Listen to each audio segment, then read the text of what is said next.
Assalamualaikum warahmatullahi wabarakatuh.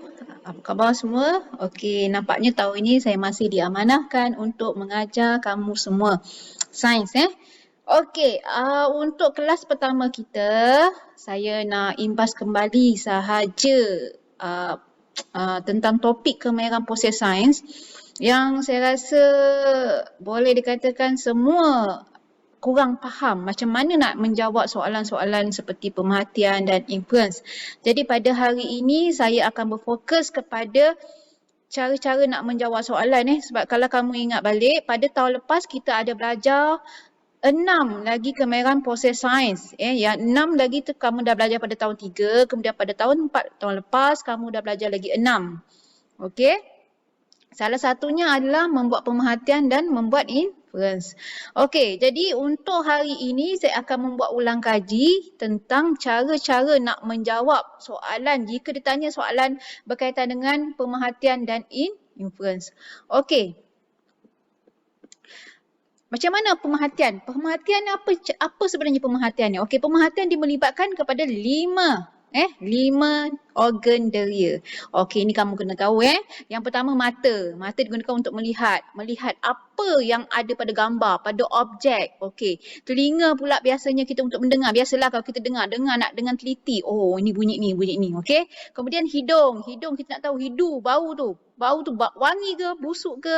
Kemudian lidah. Lidah tentulah untuk merasa masin, tawar, manis, okey, pahit. Okey, kemudian kulit untuk sentuhan. Okey, ini biasanya pemerhatian memang melibatkan 5 organ. Okey, kalau kamu lupa yang apa yang belajar tahun lepas, ni saya imbas balik apa yang kita belajar tentang kemahiran proses sains tahun lepas Okey, contoh, tengok gambar ni. Okey, kamu tengok gambar ni, kamu lihat. Okey, ni gambar mangga masak. Dia tulis gambar mangga masak. Jadi macam mana kita nak buat pemerhatian berdasarkan gambar ni? Kita lihat warna mangga ni okey, warna kuning. So daripada mata kita nampak warna tu warna kuning. Jadi kamu boleh tulis pemerhatiannya mangga itu berwarna kuning. Kemudian kalau kita dapat pegang mangga itu, kita boleh hidu. So kita boleh cakap okey, mangga itu berbau harum. Okey, kalau kita guna lidah kita dapat merasa mangga ini, kita boleh kata mangga itu rasanya manis. Okey, ini adalah pemerhatian. Kemudian bila kita dapat sentuh buah mangga ini, kita boleh cakap mangga itu mempunyai kulit yang licin.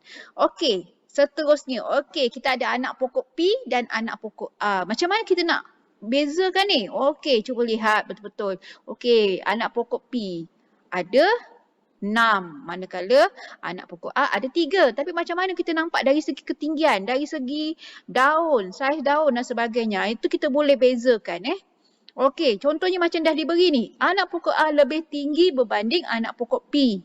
Okey, pemerhatian kita nampak apa yang kita nampak. Okey? Tak ada sebab-sebab. Sekarang kita melibatkan pemerhatian. Okey, kemudian daun. Okey, saiz daun. Nampak saiz daun dekat pokok A tu lebih besar berbanding dekat anak pokok P. Okey, boleh Kemudian batang. Okey, kalau nampak batang anak pokok A tu lebih besar. Okey, inilah kita panggil sebagai pemerhatian. Apa yang kita nampak. Apa yang kita hidu, apa yang kita rasa, apa yang kita sentuh, apa yang kita dengar. Itu adalah pemerhatian. Okey? Okey, seterusnya. Cara pertama. Ni contoh. Ni cara pertama yang macam mana kita nak tulis, nak menjawab soalan PSA ni. Kita macam mana nak jawab kalau ada soalan pemerhatian. Okey, pertama kita mesti tulis PB. Apa dia PB? PB adalah pemboleh ubah bergerak balas. Apa dia PM? Pemboleh ubah dimanipulasikan. Apa beza kedua-dua ni? Okey, pemboleh ubah dimanipulasikan benda yang tidak sama. Objek yang tidak sama. Berbeza. Dia tak sama daripada awal hingga akhir, dia tak sama. Okey, manakala pemboleh ubah bergerak balas ada apa yang diperhatikan di penghujung kajian ataupun eksperimen. Okey, boleh Okey, contohnya yang ini, dia dah kasih dah haiwan. Haiwan yang pertama tu ayam. Yang kedua adalah apa tu? Penyu. So dia punya tu pemboleh ubah bergerak balas dia dah beri dah. Bilangan telur untuk ayam adalah 8. Manakala bilangan telur untuk penyu adalah 200. Okey, dekat sini apa yang bezakan dia? Apa yang bezakan? Okey, dah nampak kan tadi dia kata cara pertama tadi tulis PB. Okey, kita bulatkan dulu. Okey, bila jadual macam ni, kena ingat yang di depan ni biasa memang PM. Okey, di belakang ni memang akan PB.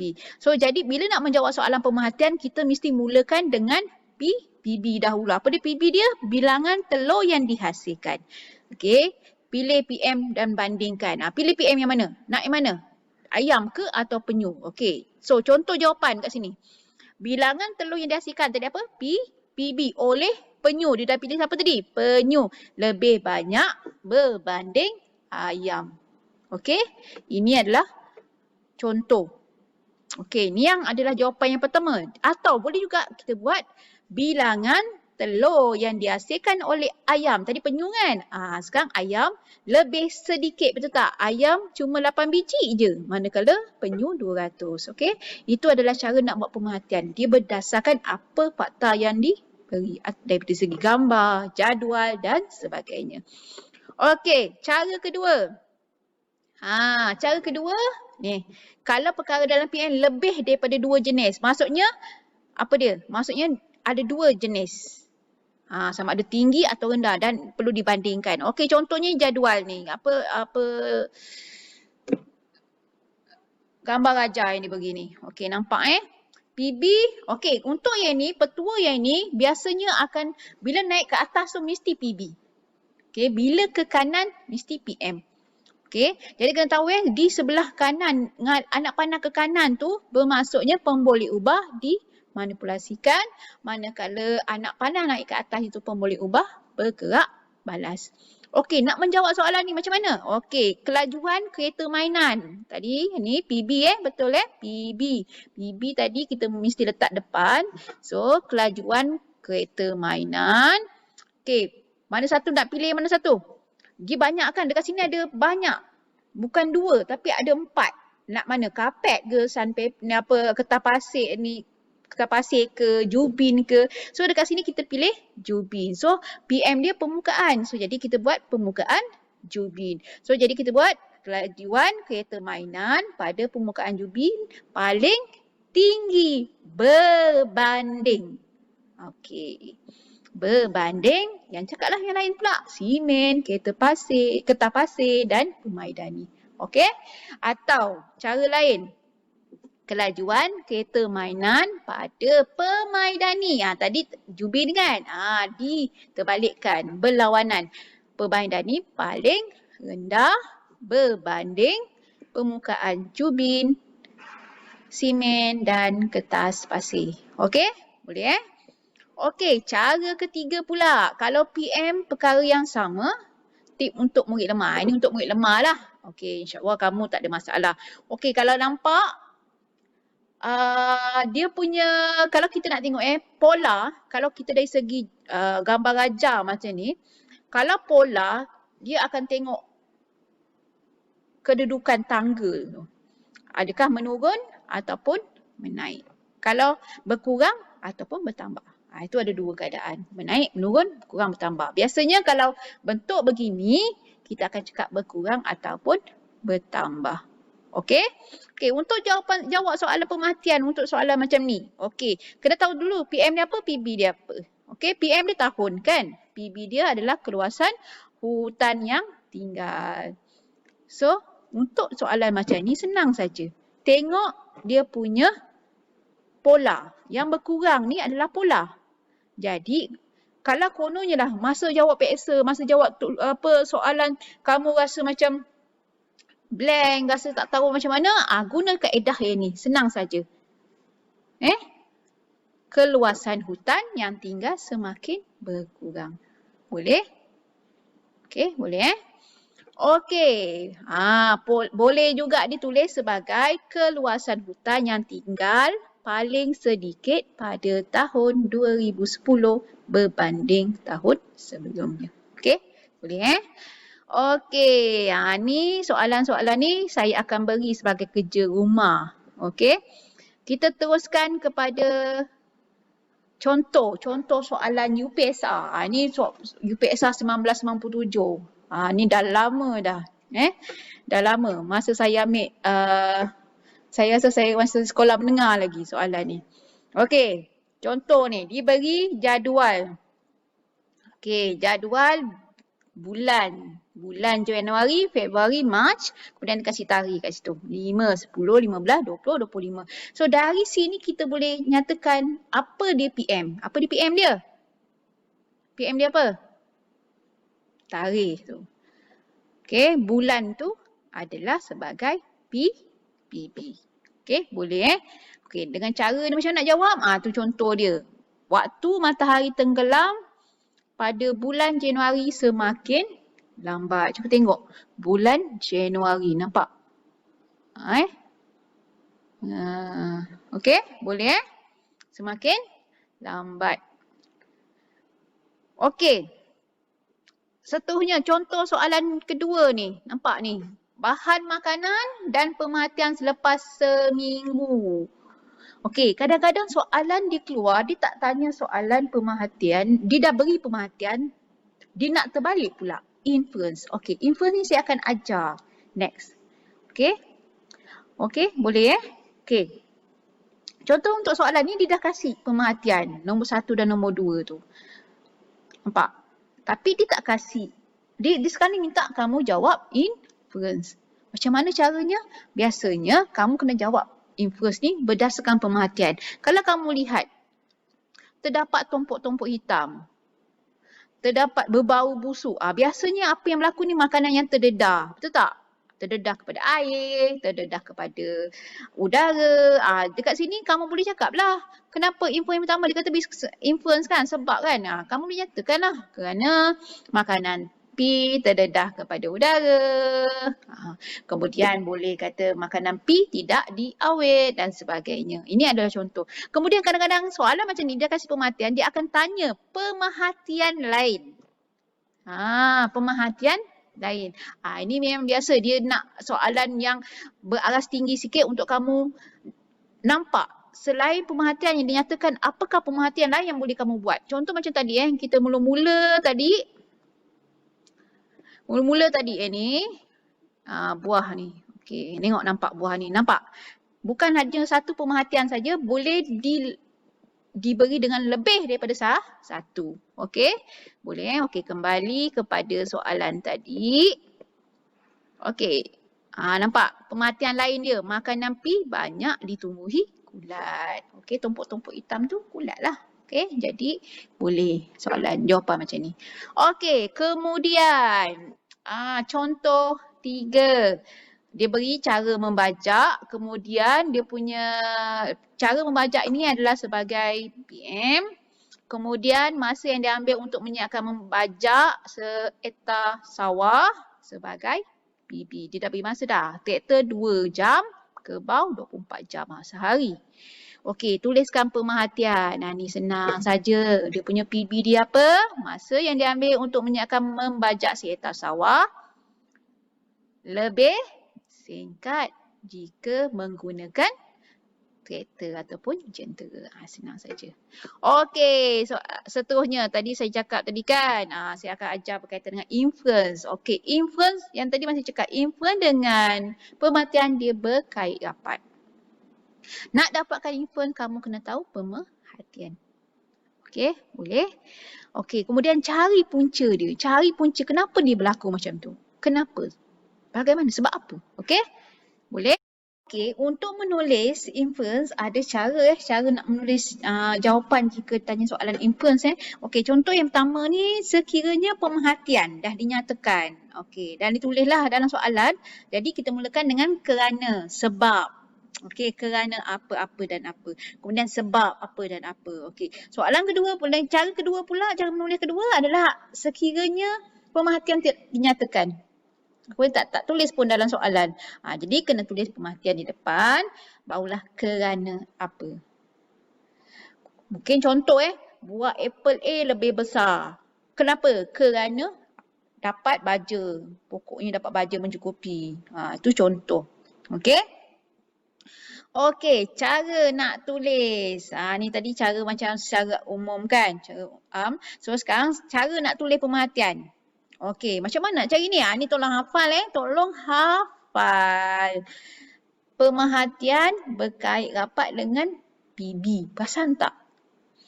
Inference pula berkait rapat dengan PM. Tadi perasan tak? Masa jawab pemerhatian, kita mulakan dengan PB dulu. Perasan tak? Tetapi apabila menjawab inference, kita mulakan dengan PM tu. Boleh ubah, dimanipulasikan. Okey? Boleh? Lihat PM tu. Sebab kita tak tahu macam mana, kenapa dia jadi macam tu, kita kena lihatlah PM dia. Boleh ubah, dimanipulasikan. Itu adalah punca kenapa benda tu berlaku. Okey? Boleh? Contohnya ni. Okey. Carta palang di bawah menunjukkan keputusan penyiasatan tentang daya yang diperlukan untuk menolak kotak yang berlainan jisim di atas lantai dengan jarak yang sama. Okey, kalau kamu lihat PB dekat sini adalah jumlah daya yang diperlukan. Manakala PM dia pula adalah jisim kotak. Kalau lihat jisim kotak untuk 25 gram, dia punya daya tu lagi tinggi. Perasan? Lagi tinggi. Jadi sekarang ni pemerhatian dia kita boleh cakap apa? Apa dia? Mesti mulakan dengan P. PB ingat tak pemerhatian? Jumlah daya yang diperlukan semakin bertambah. Ini yang cara ketiga tadi jawab pemerhatian. Cara yang ketiga. Kita tengok dia punya pola. Boleh? Sekarang naik tangga kan pola dia kan. So kita kata sebagai semakin bertambah. Bertambah. Pola dia bertambah. Jadi kita menggunakan cara yang ketiga menjawab soalan pemerhatian tadi. Iaitu kita ada PB dan dia punya bertambah ni adalah pola untuk PB. So jumlah daya yang diperlukan semakin bertambah. Ini pemerhatian tapi sekarang kita nak menjawab inverse. Kenapa dia bertambah? Sebab apa? Nampak? Tadi jumlah daya adalah PB, betul? Kita dah ada pemerhatian. Jumlah daya semakin bertambah ni adalah pemerhatian. Nampak tak tadi? Cara nak jawab. Ni, nombor 2. Tulis pemerhatian dulu. Okey. Cara dia, inference dia, jumlah pemerhatian, jumlah daya yang diperlukan semakin bertambah. Jadi tulislah jumlah daya yang diperlukan semakin bertambah. Kerana apa? Nampak jisim dia pun bertambah. Jadi kerana jisim kotak bertambah. PM itu adalah jisim kotak bertambah. Okey, boleh? Boleh? Okey, kenapa pemerhatian? Contohlah kita tukarlah. Jisim kotak ni, yang ni kita tukar kepada jisim beban ataupun berat beban pun boleh juga. Okey, sama juga konsep dia. Cara jawab dia pun tetap sama di depan PB.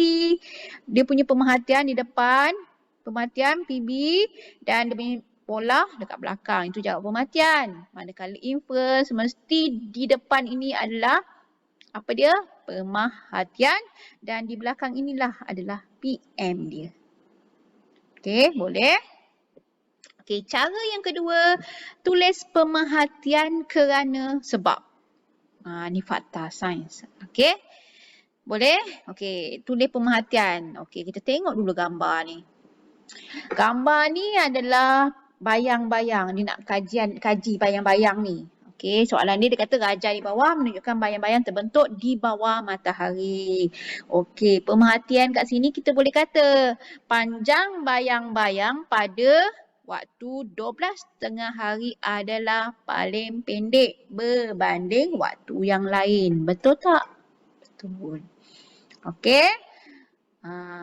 Berikan sebab. Kenapa? Yang ini kita menggunakan fakta sains. Kenapa? Okey, kita dah belajar sebelum ni, saya dah belajar kenapa waktu tengah hari matahari betul-betul di atas kepala. Sebab itulah panjang bayang-bayang akan pendek berkurang. Itu salah satu fakta sains yang perlu diketahui. Nampak? Yang ini pula tadi macam saya, kalau kita berdiri di bawah cahaya matahari pada pukul 12, matahari betul-betul di atas kepala. Tetapi untuk kes ini pula adalah apa dia? atas kayu. Jadi kita boleh tukar. Pemerhatian tadi kita dah tahu pemerhatian dia apa? Panjang bayang-bayang. Tulis balik. Panjang bayang-bayang pada waktu 12,5 hari adalah paling pendek berbanding waktu lain. Kerana saya cakap tadi, kedudukan matahari berada tegak di atas kayu. Macam kalau kita berdiri, manusia berdiri, kita boleh kata kerana kedudukan matahari berada di atas kepala. Betul-betul berada di atas kepala. Itu kalau kita lah. Okey, soalan kedua. Okey, dikata kat sini, sekumpulan pelajar mengumpul maklumat tentang kepupusan spesies haiwan di kawasan hutan. Carta pahalan di bawah menunjukkan maklumat yang mereka bolehi. Okey, tahun 2004. Soalan UPSR ni tahun 2004. Ni. Okey, nampak sini. Ini apa dia tadi? PB, pemboleh ubah bergerak balas. Tahun adalah PM, pemboleh ubah dimanipulasikan. Ingat balik. Dia ada beri pemerhatian kat sini. Dia ada beri pemerhatian tak? Tak ada. Jadi kita kena buat pemerhatian dulu. Okey. Pemerhatian dia apa? Bilangan spesies. Sebagai PB kan, bilangan spesies haiwan. Kalau macam ni kita boleh kata semakin tambah. Jadi pemerhatian dia bilangan spesies haiwan yang pupus semakin bertambah. Tapi sekarang ni nak dua inference. Dua inference. Tadi ini adalah berkaitan dengan fakta sains Kena tahu fakta sains. Kenapa? Ni kena belajar ni. Kenapa bilangan haiwan semakin berkurang? Apa dia? Pupus, terancam. Mungkin sumber makanan tak ada. Okey, itu adalah fakta sains yang memang kita kena tahu. Fakta sains. Bukan berdasarkan gambar gajah, bukan apa. Tapi ini adalah fakta yang memang tidak boleh diubah. Okey, dah fakta. Okey, jadi untuk soalan macam ni, dia minta dua. Kita boleh katalah kenapa semakin bertambah dia punya bilangan spesies haiwan yang pupus. Kenapa? Okey, ada 3 jawapan, contoh jawapan. Kenapa? Yang pertama, kerana habitatnya dimusnahkan. Contoh, sekarang ni nampak sangat pembangunan yang terlampau seperti cendawan tumbuh selepas hujan. Nampak sangat. Contohnya lah kawasan kita dekat Bandar Putra ni banyak kawasan perumahan baru yang bertambah kan. Okey, itulah contoh. Kemudian sumber makanan, tak adalah dah dimusnahkan, tak adalah sumber makanan. Kemudian satu, diburu secara besar-besaran. Okey, boleh, ini adalah fakta sains. Okey. Ni jawapan yang salah. Kerana air sungai tercemar. Sekarang ni soalan dia dekat hutan. Kena baca soalan betul-betul sebab tu salah. Kemudian kerana tidak diberi makanan yang mencukupi. Sekarang ni dekat hutan. Haiwan dekat hutan bukan dekat zoo. Kalau dekat zoo baru kita kata makanan tak mencukupi. Tapi dekat hutan adalah haiwan-haiwan yang tinggal di hutan adalah haiwan yang hidup yang hidup sendiri. Yang mencari makanan sendiri ataupun secara berkumpulan cari makanan secara berkumpulan bersama-sama. Okey? Boleh? Okey, soalan ketiga. Ni. Gajah di bawah menunjukkan sebiji belon yang sedang dipam dengan udara. Ini soalan UPSR 2010. Okey, nampak bilangan mengepam 5. Okey, 10, 20 saiz belon. Nampak saiz belon dekat sini kita boleh nampak. Okey, dia punya saiz belon semakin bertambah selepas angin. Bilangan mengepam ada 10 kali, 20 kali. Okey, bertambahlah saiz belon tu. Contoh, 2 bentuk soalan berbeza dengan cara menjawab. Okey, nyatakan satu inference tentang sifat udara. Nampak sifat udara dia tanya. Berdasarkan pemerhatian dalam penyiasatan ini. Okey, nampak saiz belon, apa dia? Pemboleh ubah bergerak balas semakin bertambah apabila bilangan mengepam bertambah. Pemerhatian tu tahu. Saiz belon semakin bertambah apabila bilangan mengepam bertambah. Itu adalah pemerhatian. Sekarang ni kita nak cari inference. So jawapannya adalah di belakang ni lah kerana apa dia. Okey, Kita isi balik. Pemerhatian, saiz belon semakin bertambah apabila bilangan mengepam bertambah kerana udara memenuhi ruang. Okey, perhatian. Ni jawapan bersilat terhad tentang sifat udara. Okey. Kemudian B, nyatakan satu sebab berdasarkan pemerhatian dalam penyiasatan ini. Okey, saiz belon semakin bertambah kerana bilangan mengepam bertambah. Nampak? Saiz belon bertambah kerana bilangan mengepam bertambah. Itu adalah Okey, perhatian. Apabila menjawab inference, jawapan berdasarkan pemboleh ubah dimanipulasikan. Okey, kena faham Okey, soalan macam ni pula. Okey, berdasarkan pemerhatian dipilih, nyatakan dua inference. Nampak? Bekas X besar, bekas Y kecil je.